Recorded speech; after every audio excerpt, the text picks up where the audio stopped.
Frustrating? Losing, sure. Yeah. Listen, they played really well. They did a hell of a job taking us out of some stuff. So glass, half empty, so to speak. Again, they killed us in the first quarter. And we just didn't get any of our coverages right in the first half, which is really annoying because now we're playing catch up from a coaching point of view of we're now flying through our defensive playbook trying to find something that will work when you just don't do it how you've worked on it all week to start with, which is super annoying. Glass half full, we win the second quarter, the third quarter.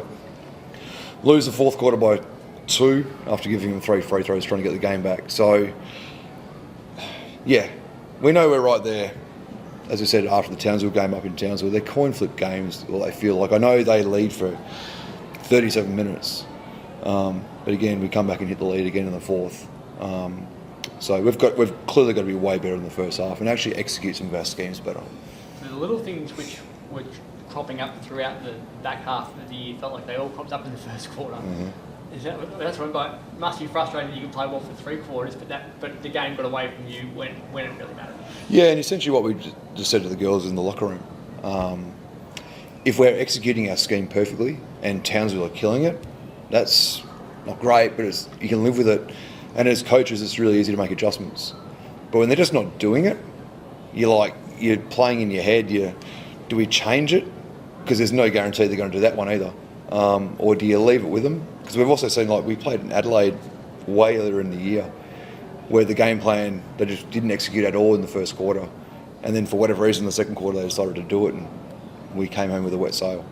So, yeah, frustrating. Why we started that, we have no idea. When did you think it started to switch? Probably after the first quarter, I would say.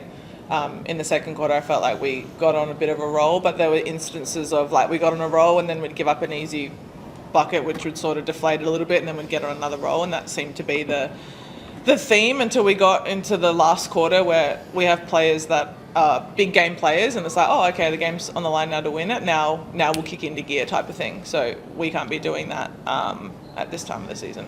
We have talked about throughout the year, haven't we? This has been what's happening up and down during games. It comes to the point here now where you have to do it the entire time in the next year.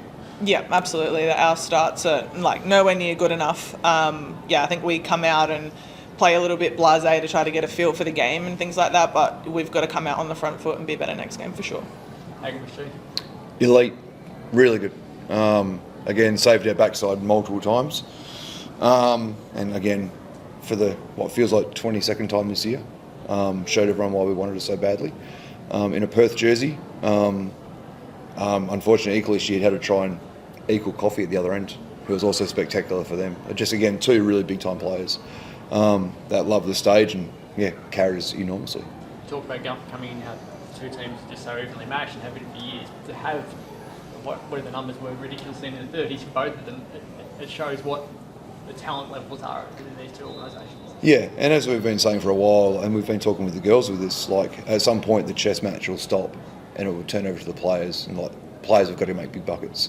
And it was Ali for us and it was Coffee for them, just both carrying their teams. We thought we got them, we had them right where we want them, and then Coffee would make an incredible play. And I'm sure in fairness to Townsville, they thought similar, and then Ali would make an incredible play for us. And that's what your big time players are there for. Upon reflection, how important was the game a couple of days ago to win on their floor, knowing you have to win now on their floor again when you go back there? Yeah, absolutely. We feel confident going into their gym to get a win. We've just won there, obviously, and even last year as well, getting a win up there. So, we're excited, and it's a do-or-die game, and we can't wait. What's going to be the difference between winning and losing in the next one? Definitely our starts and our energy and effort on defense, I think, is the key for us, and we can get out and run a little bit more. The good thing is I think a lot of the stuff is energy and effort. It's very changeable. It's not we don't have the talent or things like that. It's just energy and effort, particularly on the defensive end. That'll be the key. So the way you defended the second quarter, I think you had 6 blocks as a group in that second quarter. It felt like you just said, we're going to change the game. Yeah, absolutely. As I said before, we have a number of players in the lineup that are big-time players, and when the game's on the line, they step up. But, we need that for the full 40.